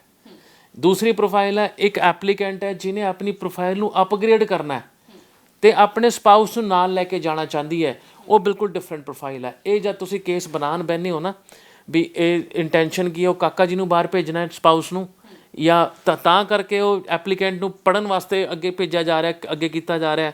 ਇਹ ਉਦੋਂ ਚੈਲੰਜ ਆਉਂਦੇ ਨੇ ਜਿਹੜੀਆਂ ਆਪਾਂ ਕਹਾਣੀਆਂ ਸੁਣੀਆਂ ਨੇ, ਸਪਾਊਸ 'ਚ ਕਲੇਸ਼ ਹੋ ਗਏ, ਇਹ ਹੋ ਗਿਆ, ਉਹ ਹੋ ਗਿਆ, ਇਹ ਇੱਥੇ ਇਹਨਾਂ ਐਪੀਸੋਡ 'ਚ ਆਉਂਦੇ ਨੇ। ਬਟ ਜਿੱਥੇ ਐਪਲੀਕੈਂਟ ਐਕਚੁਅਲ 'ਚ ਪੜ੍ਹਨਾ ਚਾਹੁੰਦਾ ਪਲੱਸ ਸਪਾਊਸ ਉਹਨੂੰ ਅਕੰਪਨੀ ਕਰਦਾ ਉਹਦੇ ਸਪੋਰਟ ਵਾਸਤੇ ਪਲੱਸ ਅਦਰ ਫੈਕਟਰਸ, ਉਹ ਕਾਗਜ਼ ਦੇਖ ਕੇ ਪਤਾ ਲੱਗ ਜਾਂਦਾ ਤੁਹਾਡੇ ਪ੍ਰੋਫਾਈਲ ਦੇਖ ਕੇ ਫੈਕਟਰ ਕਿਹੜਾ ਹੈਗਾ। ਅਗੇਨ ਆਪਾਂ ਜਿਸ ਹਿੱਸੇ 'ਤੇ ਬੈਠੇ ਹਾਂ ਹਿੰਦੁਸਤਾਨ ਦੇ, ਜਦ ਇਹੀ ਪ੍ਰੋਫਾਈਲ ਬੰਬੇ ਤੋਂ ਜਾਏਗੀ ਨਾ ਭੱਜ ਕੇ ਸਪਾਊਸ ਕੇਸ ਨੂੰ ਓਕੇ ਮਿਲੇਗਾ। ਸਾਰੇ ਪ੍ਰੋਬਲਮ ਸਪਾਊਸ ਕੇਸ ਦੇ ਪ੍ਰੋਬਲਮ ਆਪਣੇ ਰੀਜਨ 'ਚ ਕਿਉਂ ਆਉਂਦੇ ਨੇ? ਕਿਉਂਕਿ ਇੱਥੇ ਕੇਸ 1 ਜ਼ਿਆਦਾ, ਕਿਸੇ ਨੂੰ ਭੇਜਣ ਵਾਸਤੇ ਕੋਈ ਪੜ੍ਹਨ ਜਾ ਰਿਹਾ, ਉਹਨਾਂ ਬਾਕੀ ਸਟੇਟਾਂ ਦੇ ਵਿੱਚ ਜੋ ਕੋਈ ਪੜ੍ਹਨ ਜਾ ਰਿਹਾ ਉਹਦੇ ਨਾਲ ਕੋਈ ਜਾ ਰਿਹਾ, ਫਰਕ ਆ ਗਿਆ। ਠੀਕ ਹੈ, ਤੇ ਉਹ ਜਦ ਤੁਹਾਡਾ ਸਪਾਊਸ ਕੇਸ ਕੈਟੇਗਰੀ ਆਸਟ੍ਰੇਲੀਆ 'ਚ ਵੀ ਚੱਲਦੀ ਹੈ, UK 'ਚ ਵੀ ਚੱਲਦੀ ਹੈ, ਜਿੱਥੇ ਤੁਸੀਂ ਨਾਲ ਜਾ ਸਕਦੇ ਹੋ। ਕੈਨੇਡਾ 'ਚ ਤੁਸੀਂ 6 ਮਹੀਨੇ ਬਾਅਦ ਜਾਂ ਸਮੈਸਟਰ ਬਾਅਦ ਹੀ ਐਪਲੀਕੇਸ਼ਨ ਲਾਓਗੇ। ਜੇ ਤੁਹਾਡਾ ਬੌਂਡ ਟਰਸਟ ਆਪਸ 'ਚ ਹੈਗਾ, ਕੈਨੇਡਾ ਨੂੰ ਵੀ ਉਸ ਹਿਸਾਬ ਨਾਲ ਰੱਖ ਸਕਦੇ ਹੋ। ਅਦਰਵਾਈਜ਼ ਆਸਟ੍ਰੇਲੀਆ ਐਂਡ UK ਦੋਨੋਂ ਕੇਸਿਸ ਮਾਸਟਰਸ ਵਿੱਚ ਜਾ ਸਕਦੇ ਹੋ। ਹੁਣ ਇੱਥੇ ਇੱਕ ਕੁਐਸਚਨ ਮੈਨੂੰ ਕਿਸੇ ਨੇ ਪੁੱਛਿਆ ਸੀ, ਭਾਜੀ ਇਹ ਅੰਡਰ ਗ੍ਰੈਜੂਏਟ ਵਾਸਤੇ ਕਿਉਂ ਨਹੀਂ ਭੇਜਦੇ ਸਪਾਊਸ, ਵੀ ਜਿਹਨੇ 12ਵੀਂ ਕੀਤੀ ਹੈ। ਹੁਣ ਜਿਹਨੇ 12ਵੀਂ ਕਰਨ ਤੋਂ ਬਾਅਦ ਵਿਆਹ ਕਰਾ ਲਿਆ, ਸਟੱਡੀ ਨਾਲ ਕੋਈ ਸੰਬੰਧ ਨਹੀਂ ਉਹਦਾ, ਉਹ ਫਿਰ ਉਹ ਕੇਸ ਨੰਬਰ 1 'ਚ ਆ ਜਾਂਦਾ। ਕਿਸੇ ਦੀ ਇੱਛਾ ਪੂਰੀ ਕਰਨ ਵਾਸਤੇ ਕੋਈ ਪੜ੍ਹਨ ਜਾ ਰਿਹਾ ਤਾਂ ਉਹਨੂੰ ਵੀਜ਼ਾ ਮਿਲਣਾ। ਇੱਥੇ ਮੈਨੂੰ ਲੱਗਦਾ ਕਿ ਉਹ ਆਪਾਂ ਸੁਣਦੇ ਹੁੰਦੇ ਨੇ ਕਿ ਪੰਜਾਬੀ ਜੁਗਾੜੀ ਹੁੰਦੇ ਆ, ਤੇ ਇੱਥੇ ਵੀ ਅਸੀਂ ਜੁਗਾੜ ਲਾ ਲਿਆ ਵੀ ਸਾਡੇ ਮੁੰਡੇ ਐਂ ਬਾਹਰ ਨਹੀਂ ਜਾ ਰਹੇ ਤਾਂ ਫਿਰ ਉਹ ਕੁੜੀ ਦੇ ਥਰੂ ਬਾਹਰ ਭੇਜਣਾ ਸ਼ੁਰੂ ਕਰ ਦਿਓ। ਯੈਸ, ਤੇ ਇਹਨੂੰ ਮੈਰਿਜ ਆਫ ਫੈਸਿਲਿਟੇਸ਼ਨ ਕਰਕੇ ਅੰਬੈਸੀ ਦੇ ਵਿੱਚ ਇੱਕ ਬੜੀ ਵਧੀਆ ਟਰਮ ਦਿੱਤੀ ਹੋਈ ਹੈ ਇਹ, ਵੀ ਇਹ ਮੈਰਿਜ ਐਕਚੁਅਲ ਮੈਰਿਜ ਨਹੀਂ ਹੈਗੀ, ਬਾਹਰ ਵਾਲਾ ਪ੍ਰੋਗਰਾਮ ਵਾਸਤੇ ਮੈਰਿਜ ਕੀਤੀ ਹੋਈ ਹੈ ਇਹ। ਇੱਕ ਸਵਾਲ ਮੇਰਾ ਇਹ ਸੀਗਾ ਕਿਉਂਕਿ ਹਾਲ ਹੀ ਦੇ ਵਿੱਚ ਜਸਟਿਨ ਟਰੂਡੋ ਹੋਰਾਂ ਨੇ ਇਹ ਰੂਲ ਬਣਾਇਆ ਸੀਗਾ ਕਿ ਉੱਥੇ ਜਿਹੜਾ ਘਰ ਹੈ ਉਹ ਨਹੀਂ ਹੁਣ ਖਰੀਦ ਪਾਵਾਂਗੇ, ਉਹ ਕੀ ਹੈ, ਉਸ ਦੇ ਵਿੱਚ ਕੋਈ ਚੇਂਜਸ ਆਏ ਉਹ ਰੂਲ ਦੇ ਵਿੱਚ? ਉਹ ਰੂਲ ਬੇਸਿਕਲੀ ਆਪਾਂ ਨੂੰ ਇਹਦਾ ਸਟੂਡੈਂਟ ਇੰਪੈਕਟ ਨਹੀਂ ਕਰਦਾ, that is for the PR ਵਾਸਤੇ ਇੰਪੈਕਟ ਕਿੱਦਾਂ ਕਰਦਾ ਸੀ, ਕਿਉਂਕਿ ਉੱਥੇ ਹਾਊਸਿੰਗ ਬੜੀ ਮਹਿੰਗੀ ਹੋ ਰਹੀ ਸੀਗੀ। ਆਪਣੇ ਲੋਕੀ ਜਗਾੜੂ ਜਿਵੇਂ ਤੁਸੀਂ ਕਿਹਾ ਉਹ ਕਰਕੇ ਇਨਵੈਸਟਮੈਂਟ ਕਰਕੇ ਘਰ ਲੈਂਦੇ ਸੀਗੇ, ਜਦ ਪ੍ਰਾਈਸਿਸ ਇਨਫਲੇਟ ਹੁੰਦੀਆਂ ਸੀਗੀਆਂ ਉਦੋਂ ਵੇਚ ਦਿੰਦੇ ਸੀਗੇ। ਤਾਂ ਉਹਨਾਂ ਨੇ ਇਹ ਰੂਲ ਬਣਾ ਦਿੱਤਾ ਕੋਈ ਵੀ ਕੱਚਾ ਬੰਦਾ ਉੱਥੇ ਘਰ ਨਹੀਂ ਲੈ ਸਕਦਾ, ਇਸ ਕਾਰੋਬਾਰ 'ਚ ਨਹੀਂ ਆ ਸਕਦਾ। ਇਹ ਹਾਲਾਂਕਿ ਤੁਹਾਡੀ ਵੀਜ਼ਾ ਕੰਡੀਸ਼ਨ ਵੀ ਹੁੰਦੀ ਹੈ, ਤੁਸੀਂ ਇਹਦਾ ਸਟੂਡੈਂਟ ਵੀਜ਼ਾ ਕੋਈ ਕਾਰੋਬਾਰ ਨਹੀਂ ਕਰ ਸਕਦੇ ਉੱਥੇ। ਤੇ ਤੁਸੀਂ ਸੈਮੀਨਾਰ ਕਰਵਾ ਰਹੇ ਹੋ ਜਿਹੜਾ ਹੁਣ ਉਹਦੇ ਬਾਰੇ ਮੈਂ ਚਾਹੂੰਗੀ ਤੁਸੀਂ ਦੱਸ ਦਿਓ। ਦੇਖੋ ਸੈਮੀਨਾਰ ਅਗੇਨ ਜਿੰਨੀਆਂ ਆਪਾਂ ਗੱਲਾਂ ਕੀਤੀਆਂ ਉਹ ਇੱਕੋ ਚੀਜ਼ ਹੈ, ਇਨਫੋਰਮੇਸ਼ਨ ਐਂਡ ਇਨਫੋਰਮੇਸ਼ਨ ਕਿਹੜੇ ਸੋਰਸ ਤੋਂ ਆਉਂਦੀ ਪਈ ਹੈ। ESS ਗਲੋਬਲ ਨੇ ਆਪਣਾ ਜਨਵਰੀ ਦੇ ਮਹੀਨੇ ਦੇ ਵਿੱਚ ਆਸਟ੍ਰੇਲੀਆ ਦਾ ਸੈਮੀਨਾਰ ਅਰੇਂਜ ਕੀਤਾ ਸੀਗਾ, ਜਿਹਦੇ ਵਿੱਚ 15 ਤੋਂ ਵੱਧ ਯੂਨੀਵਰਸਿਟੀਜ਼ ਆਈਆਂ ਸੀ, ਜਿੱਥੇ ਉਹਨਾਂ ਨੇ GT ਨਾਨ GT ਬਾਰੇ ਬੜੀ ਕਲੈਰਿਟੀ ਨਾਲ ਗੱਲਾਂ ਕੀਤੀਆਂ ਸਟੂਡੈਂਟਸ ਦੇ ਨਾਲ। ਉਸੇ ਟ੍ਰੈਂਡ ਨੂੰ ਅੱਗੇ ਰੱਖਦੇ ਹੋਏ ਅਸੀਂ ਫਰਵਰੀ ਦੇ ਵਿੱਚ ਪੂਰਾ ਮੰਥ ਜਿਹੜਾ ਹੈ ਕੈਨੇਡਾ ਨੂੰ ਡੈਡੀਕੇਟ ਕੀਤਾ ਹੈ। 16 ਤਰੀਕ ਤੋਂ ਲੈ ਕੇ 20 ਤਰੀਕ ਤੱਕ ਪੰਜਾਬ ਦੇ ਵੱਖਰੇ ਵੱਖਰੇ ਸ਼ਹਿਰਾਂ ਦੇ ਵਿੱਚ 4 ਸੈਮੀਨਾਰ ਹੋਣ ਜਾ ਰਹੇ ਨੇ, ਜਿਹਦੇ ਵਿੱਚ 25 ਤੋਂ ਵੱਧ ਯੂਨੀਵਰਸਿਟੀਆਂ ਕੈਨੇਡਾ ਤੋਂ ਆ ਕੇ ਤੁਹਾਡੀ ਇਨਫੋਰਮੇਸ਼ਨ ਨੂੰ ਦੇਣਗੀਆਂ ਤੁਹਾਨੂੰ ਐਂਡ ਤੁਹਾਡੀ ਕੇਸ ਨੂੰ ਅਸੈਸ ਕਰਨਗੀਆਂ। ਹੁਣ ਇਹ ਮੌਕਾ ਹਰੇਕ ਸਟੂਡੈਂਟ ਤੇ ਪੇਰੈਂਟ ਵਾਸਤੇ ਹੈ ਜੋ ਆਪਣੇ ਕੋਰਸਿਸ ਨੂੰ ਲੈ ਕੇ ਕਨਫਿਊਜ਼ ਹੈ। ਇਹਦੀ ਫੀਸ ਹੈ? ਫੀਸ ਹੈ ਇਹਦੀ? ਨਹੀਂ, ਇਹ ਸੈਮੀਨਾਰ ਦੀ ਕੋਈ ਫੀਸ ਨਹੀਂ ਹੈ। Seminar is totally free. Plus ਜੇ ਸੈਮੀਨਾਰ ਤੁਸੀਂ ਅਟੈਂਡ ਕਰਦੇ ਹੋ ਐਂਡ ESS ਨੂੰ ਆਪਣਾ ਪਾਰਟਨਰ ਬਣਾਉਂਦੇ ਹੋ ਆਪਣੇ ਬਾਹਰ ਜਾਣ ਦੇ ਸੁਪਨੇ ਦੇ ਪ੍ਰੋਸੈਸਿੰਗ ਵਾਸਤੇ, ਡਿਸਕਾਊਂਟਸ ਬੜੇ ਉੱਥੇ ਆਫਰ ਹੋਣਗੇ ਉਹ 4 ਦਿਨਾਂ ਵਾਸਤੇ, ਜਿਹੜਾ ਸਟੂਡੈਂਟ ਬੈਨੀਫਿਟ ਲੈ ਸਕਦਾ ਹੈ। ਬਟ ਅਗੇਨ ਇਹ ਸੈਮੀਨਾਰ ਨੂੰ ਤੁਸੀਂ ਦੇਖਣਾ ਕਿਵੇਂ ਐਜ਼ ਐਨ ਇਨਫੋਰਮੇਸ਼ਨ ਸੀਕਰ, ਜੋ ਚੈਲੰਜ ਤੁਹਾਨੂੰ ਉੱਥੇ ਆ ਸਕਦੇ ਨੇ ਜਾਂ ਜੋ ਸੁਣੇ ਹੈ ਆਪਣੇ ਦੋਸਤ ਮਿੱਤਰ ਦੇ ਨਾਲ ਹੋਇਆ, ਉਹਨੂੰ ਸਿੱਧਾ ਆ ਕੇ ਯੂਨੀਵਰਸਿਟੀ ਦੇ ਮੂੰਹੋਂ ਸੁਣੋ, ਰਾਦਰ ਕਿ ਉਹ ਸਾਨੂੰ ਦੱਸਣ ਅਸੀਂ ਅੱਗੇ ਦੱਸੀਏ ਤੇ ਅੱਗੇ ਕੁਝ ਹੋਰ ਜਾਵੇ, ਉਹ ਪੂਰੀ ਖਿਚੜੀ ਬਣ ਜਾਏਗੀ। ਤਾਂ ਇਹ ਓਪਰਚੁਨਿਟੀ ਹਰੇਕ ਉਸ ਬੱਚੇ ਵਾਸਤੇ ਐਂਡ ਪੇਰੈਂਟ ਵਾਸਤੇ, ਚਾਹੇ ਉਹ 21 ਪਾਸ ਆਊਟ ਹੈ, 22 ਪਾਸ ਆਊਟ ਹੈ ਜਾਂ 23 ਦੇ ਵਿੱਚ ਆਪਣੇ ਐਗਜ਼ਾਮ ਦੇਣ ਜਾ ਰਿਹਾ ਐਂਡ ਕੈਨੇਡਾ ਪੜ੍ਹਨ ਦਾ ਇੱਛੁਕ ਹੈ ਫॉर ਸੈਪਟੈਂਬਰ ਔਰ ਜਨਵਰੀ ਇਨਟੇਕ। ਆਹ 4 ਤਰੀਕਾਂ ਨੂੰ ਮਿਸ ਨਾ ਕਰੇ। Thank you so much sir, ਤੁਸੀਂ ਇੰਨੀਆਂ ਗੱਲਾਂ ਸਾਡੇ ਨਾਲ ਕੀਤੀਆਂ ਤੇ ਡਿਟੇਲਡ ਇਨਫੋਰਮੇਸ਼ਨ ਸਾਨੂੰ ਦਿੱਤੀ ਹੈ। ਤੇ ਮੈਂ ਆਪਣੇ ਦਰਸ਼ਕਾਂ ਨੂੰ ਵੀ ਜ਼ਰੂਰ ਕਹਿਣਾ ਚਾਹੂੰਗੀ ਕਿ ਪਲੀਜ਼ ਤੁਸੀਂ ਇਹ ਨਾ ਸੋਚੋ ਕਿ ਕੈਨੇਡਾ ਜਾਣਾ, ਅਮਰੀਕਾ ਜਾਣਾ ਜਾਂ ਆਸਟ੍ਰੇਲੀਆ ਜਾਣਾ ਇੱਕ ਬਸ ਕੋਈ ਜਾਦੂ ਦੀ ਛੜੀ ਹੈ ਵੀ ਸਾਡੇ ਜਿਹੜੇ ਕੰਸਲਟੈਂਟ ਨੇ ਉਹ ਕੋਈ ਜਾਦੂ ਦੀ ਛੜੀ ਘਮਾਉਣਗੇ ਤੇ ਅਸੀਂ ਬਾਹਰ ਪਹੁੰਚ ਜਾਵਾਂਗੇ। ਤਾਂ ਇਸ ਕਰਕੇ ਤੁਹਾਨੂੰ ਬਹੁਤ ਅਲਰਟ ਹੋਣਾ ਪੈਣਾ ਹੈ, ਕਿਉਂਕਿ ਬਾਅਦ ਦੇ ਵਿੱਚ ਅਸੀਂ ਜ਼ਰੂਰ ਕਹਿੰਦੇ ਹਾਂ ਕਿ ਫਰਾਡ ਕੇਸ ਹੋ ਗਿਆ, ਸਾਡੇ ਨਾਲ ਸਾਡੇ ਪੈਸੇ ਠੱਗ ਲਏ ਗਏ ਨੇ। ਤਾਂ ਪਹਿਲਾਂ ਅਸੀਂ ਅਲਰਟ ਹੋਈਏ, ਅਸੀਂ ਪਹਿਲਾਂ ਪੜ੍ਹੀਏ ਕਿ ਸਾਨੂੰ ਕੀ ਰਿਟਨ ਜੋ ਦਿੱਤਾ ਜਾ ਰਿਹਾ ਉਹ ਸਾਰੀਆਂ ਟਰਮਸ ਐਂਡ ਕੰਡੀਸ਼ਨਸ ਪੜ੍ਹ ਕੇ ਹੀ ਉਸ ਤੋਂ ਬਾਅਦ ਅਸੀਂ ਅੱਗੇ ਅਪਲਾਈ ਕਰੀਏ। ਤਾਂ ਮੈਂ ਚਾਹੂੰਗੀ ਕਿ ਹਰ ਕੋਈ ਇਹ ਸੋਚੇ ਕਿ ਸਿਰਫ ਬਾਹਰ ਜਾ ਕੇ ਟ੍ਰੈਂਡ ਸੈੱਟ ਕਰਨਾ ਜਾਂ ਹਾਈ ਸਟੈਂਡਰਡ ਨਹੀਂ ਮੈਂ ਲੈਣਾ, ਮੈਂ ਪੜ੍ਹਨਾ ਵੀ ਜ਼ਰੂਰ ਹੈ, ਚਾਹੇ ਤੁਸੀਂ ਪੰਜਾਬ ਦੇ ਵਿੱਚ ਹੋ ਜਾਂ ਤੁਸੀਂ ਬਾਹਰ ਦੇ ਵਿੱਚ ਹੋ, ਕਿਉਂਕਿ ਐਟ ਦਾ ਐਂਡ ਤੁਸੀਂ ਵੱਜਣਾ ਪੰਜਾਬ ਦੇ ਹੀ ਹੈ ਕਿ ਪੰਜਾਬ ਦਾ ਯੂਥ ਜਿਹੜਾ ਉਹ ਕਿੰਨਾ ਕੁ ਦਿਮਾਗ ਵਾਲਾ, ਕਿੰਨਾ ਕੁ ਪੜ੍ਹ ਰਿਹਾ। ਤਾਂ ਉਮੀਦ ਹੈ ਕਿ ਇੰਟਰਵਿਊ ਤੁਹਾਨੂੰ ਪਸੰਦ ਆਈ ਹੋਊਗੀ ਤੇ ਇੱਥੋਂ ਸੁਣੀਆਂ ਗੱਲਾਂ ਤੁਹਾਡੇ ਕੰਮ ਆਉਣਗੀਆਂ। ਬਹੁਤ ਬਹੁਤ ਸ਼ੁਕਰੀਆ।